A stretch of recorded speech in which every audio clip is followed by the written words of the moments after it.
सानसेयावनो इन्टारभिउ होनानै परीक्षा लिरनानै थाइसेबो थाखा जायाजासेनो सानसेयावनो रिजाल्ट होनो हानाय इन्टारभिउनि साख्रि रिजाल्ट होनानै एपइन्टमेन्ट होनो हानाय गोहो प्रमद बर'नावल' दं। बे मुलुगाव रावनावबो गैया। আজি বিপিএফ রাজনৈতিক দলৰ লগত থাকি এই চিৰাং দুৱাৰ সমষ্টিটো উদ্ধাৰ কৰাৰ ক্ষেত্ৰত আমাৰ দলে যেনেকুৱা ধৰণৰ কাম কৰি আছে তেনেকৈ আপোনালোকে সহযোগিতা কৰিব আৰু ইয়াত চিৰাং দুৱাৰত আমাৰ কেণ্ডিডেটক জয়ী কৰাই দি আগন্তুক দিনবিলাকত চৰকাৰীভাৱে আমাৰ যিটো অধিকাৰ আছে এই অঞ্চলত সকলো জাতি জনগোষ্ঠীৰ লগত সকলো ধৰ্মৰ ভাই বন্ধুসকলৰ লগত হাগ্ৰামা মহিলাৰী দেৱৰ নীতি আদৰ্শৰে আপোনালোকে পৰিচালিত হ'ব আৰু অহা চৰকাৰ গঠনৰ পিছত এই অঞ্চলত সৰ্বাংগীন উন্নয়নৰ কাম কৰাৰ কাৰণে আপোনালোকে সহযোগিতা কৰিব। মই দীঘলীয়া নকম, কাষ্টম আছে। আজি আমি যিটো দেখিছোঁ আজি অহা যিটো নিৰ্বাচন হ'বলৈ গৈ আছে 22 ছেপ্টেম্বৰত বিটিসি নির্বাচনত जाबाय कठिन चिरां दुवारनि नोंथांमोनहा बिपिएफनि वारकारानो जाथों बा रायजो राजानो जाथों कुनु धरननि सन्देह नोंथांमोननि गोसोआव लाखिनो नांला। दिनै जों बे समस्थियाव 17 बोसोर थांनाय समफ्राव हाग्रामा महिलारी बिथांनि सरकारनि समाव खाम्फा बरगयारी बिथांखौ डिपुटि चिफनि आसनाव बसायनानै जे मान सन्माननि गेजेरजों रायजो राजाफ्रा फुजिबोदोंमोन। गमामायैनो बिटिसि सरकार थानाय समाव डिपुटि चिफनि आसनाव थानानै खाम्फा बरगयारी बिथाङाबो बे ओनसोलनि हानायमानि जौगाखांनायखौ हाग्रामा महिलारीनि गेजेरजों सरकारनि जे मावनो गोनां हाबाफोरखौ बिथाङाबो मावबोदोंमोन, जों बेखौ बावनाय नङा। नाथाय बिथाङा दिनै बिपिएफ दोलोखौ नागारनानै थांबाय, हाग्रामा महिलारी बिथांखौ नेवसिनानै थांबाय, जों रायजो राजा बयखौबो नेवसिनानै थांबाय। नाथाय जों रावबो बिथांजों थांफानो हाया। हायो नामा? हाया। आरो रावबो थांफायाखै। आङो खाम्फा बरगयारी जेब्लानिफ्राय थांदों बे ओनसोलनि रायजो राजानि गोसोखौ हमदांनो हादों। मास मोनसे उनावनो आं बे ओनसोलाव हाबफैदों, गामि गामि न'खर न'खर बयबो गाबदों। बे समाव मा जाबावगोन जोंहा दिनै मावरिया जाबाय, जों बहा थांगोन। नाथाय जोङो बिपिएफखौ नागारनो हाया। बिपिएफखौ गारनानै जों गुबुन दोलोआव थांफानानै जों अपमान जाया, जोंखौ नेवसिगोन, जों नेवसिजाया, बे गाबनाया बांसिन बिपिएफनि जेसेबां वारकार दं बिथांमोननि गोसो गोरबोनि गाबखांनायमोन। बेखौ हमदांनो हानानै आङो निरुपमा बायद'खौ लानानै हाग्रामा सारजों रायलायहैदों, मार्च मासाव रायलायहैदों। जे सार चिरां दुवारखौ मा खालामगोन? माइ गैयाहाय जालाथार। गमामायैनो सिगांनि बाथ्राफोरखौ जोङो सा लिडार हिसाबै भट बिनाय समाव फैदों, एखमबा मानिबा प्रग्रामाव फैदों, नाथाय सिंनि बाथ्राखौ जों बे समसिम बारा मिथियाखैमोन। नाथाय दिनै जोङो रोखा जाबाय, नोंथांमोनहा बिपिएफ हिसाबै गोरायै दङ आरो दिनैनि दिनाव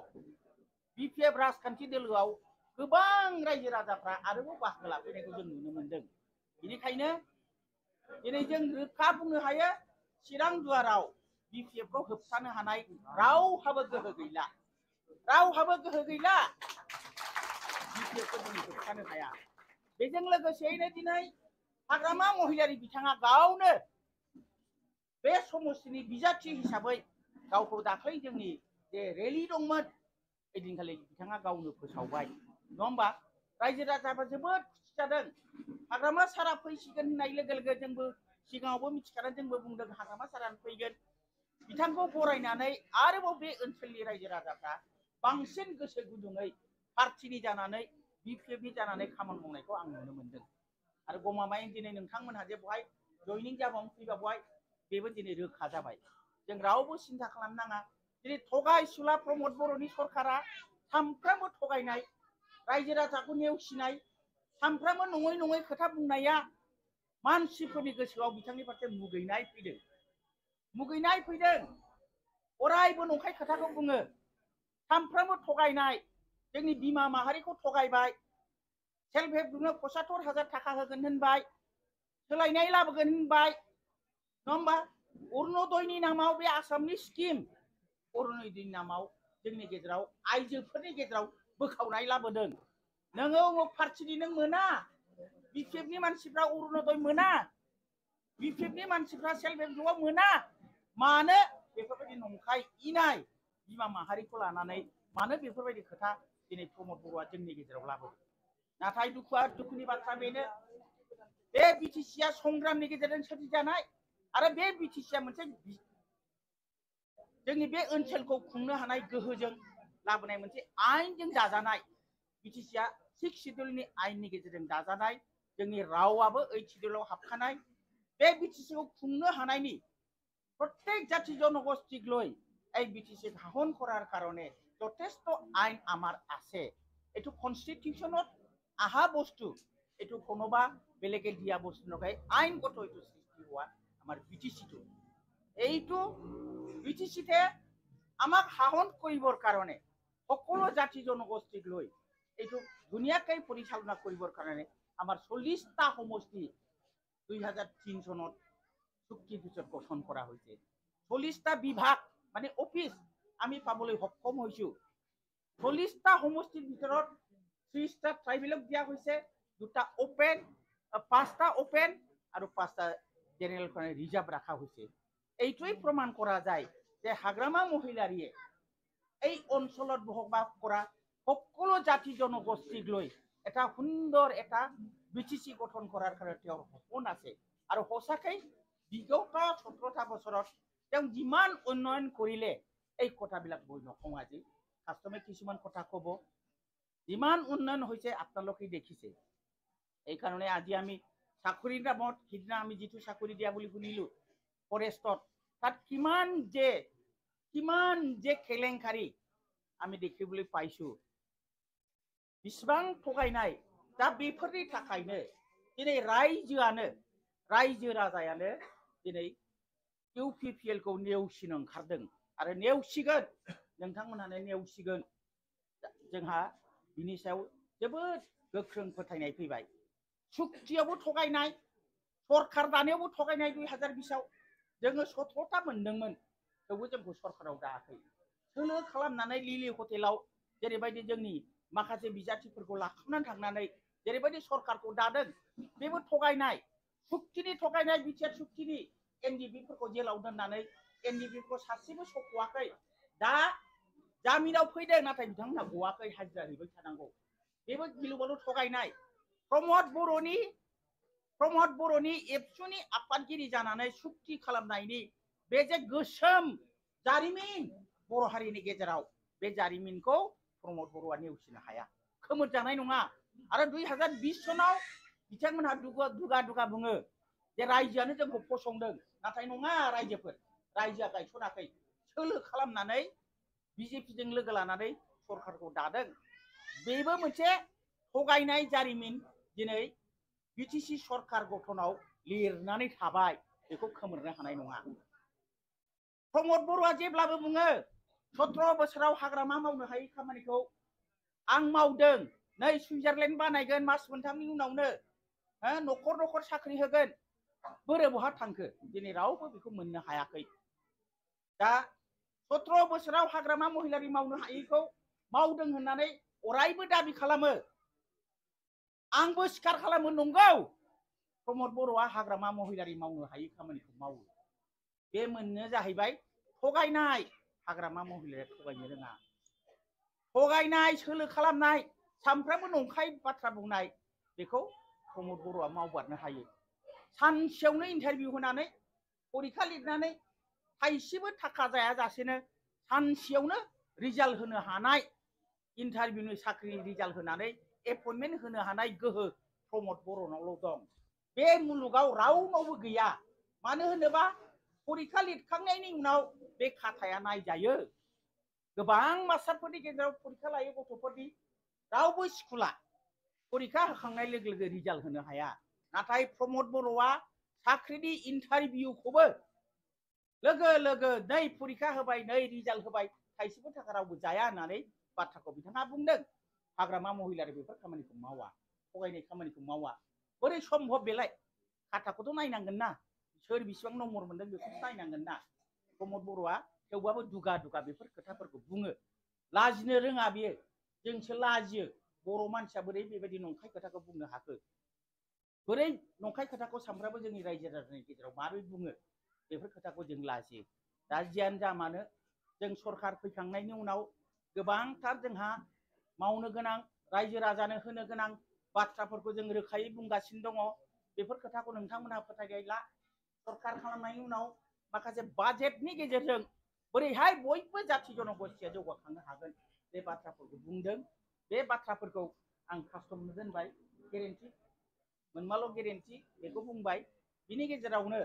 आं दहायबो इस्ताहारखौ नायदों बोरैबाफोर थालांबायदों नामा होननानै बाहायबो रोखा मोनसे लिरनाय दङ जोंना सरखार फैखांनायनि उनाव ভিজিটিসিआव आइजोफ्रा 50% रिजार्व महिला সকলে এবার ভিজিটিসে 50% পাবো 11টা না जोंना চিরাং দুয়াराव 11টার ভিতর আমি 5টা পাম হ্যাঁ হ্যাঁ 9টার ভিতর 4টা মহিলা হব চেয়ারম্যান আর যিমান গাঁৱৰ মেম্বার আছে 50% হব আপোনালোকে এই আইনটো কেতিয়াও মানে নহব এই মহিলাবিলাক কি জানিব মহিলাক দিয়া নহব আপোনালোকে ক'ব নোৱাৰে এইবাৰ আমি পুরা আইনত পাস কৰি দিছো দলীয় হিসাবে आइजोफ्रा बेखौनो मिथिखा हाग्रामा महिलारिनि बादै কোনো रावबो लिडारा बिमा माहारिखौ महिला हकराव सन्मान निदिये हाग्रामा महिलारि एकमात्र जेতিয়াर পৰা সংগ্ৰামত আছিল আৰু যেতিয়াৰ পৰা চৰকাৰত আহিছে তেওঁ মহিলা সকলৰ কাৰণে বিশেষ চিন্তা কৰিছে 2006 চনত মহিলা বিপিএফ গঠন কৰি দিয়া হৈছে যাতে মহিলাসকলে ৰাজনৈতিকভাৱে সক্ৰিয় হ'ব পাৰে আৰু ৰাজনৈতিকভাৱে অংশীদাৰ হ'ব পাৰে আৰু মহিলাসকলৰ দ্বাৰাই আমাৰ বিটিসি অঞ্চলত সকলো জনগোষ্ঠীৰ মহিলাসকলে যাতে উন্নয়নমুখী হ'ব পাৰে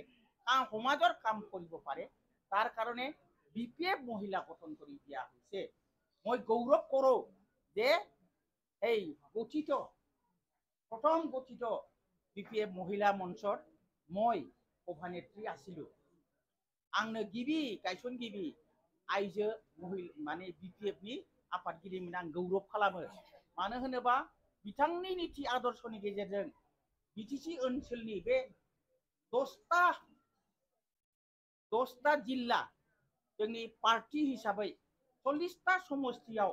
आइजोफोरनि जानानै खामानि मावनो हानायनि आं मोनसे मानखौ मोनदों बिनि थाखायनो आङो हाग्रामा महिलारि सारजों लोगोसे बिपिएफ राजखान्थि दोलोखौ दिनैबो आङो साबायखर बावो आरो फैगौ समाव जोंनि आइजोफोरखौ लानानै गोबांथार खामानि मावनायनि जे सिमां बे सिमांखौबो आं जाफुंगोन होननानै सानो दा जोंनि आइजोफ्रा बुजायनांगोन আমাৰ মহিলাসকলে সজাগ হ'ব লাগিব ৭৫,০০০ আমি কেতিয়াও বিশ্বাস কৰিব নালাগে মিছা কৈছে আমি যোৱাকালিলৈ আমি আশা কৰিছিলোঁ যেতিয়ালৈ চৰকাৰ আছিলে কণ্টাক্ট হোৱা নাছিলে তেওঁলোকে যেতিয়াই মিটিঙত মাতিছে আমাৰ মহিলাবিলাকে দলে বলে তেওঁলোকৰ মিটিঙত গৈছিলে কিবা এটা কোৱাৰ আশাত কিন্তু একোই আমি সঁচাকৈ একোই নাপালো চৰকাৰহে শেষ হৈ গ'ল কোনো এটা মহিলাই ৭৫,০০০ নাপালে मोनदोंसे सोरबा नापाले मात्र आमार माजत विभाजन आनिले बे आइजोफ्रा बे बिमाफ्रा संग्रामनि समाव बांसिन खस्थ' लाबोनाय बिमाफ्रा मानो होनोबा आइजोफ्रानो न'आव थानानै पुलिसनि अत्याचार बांसिन जानो गोनां जादों आइजोफ्रा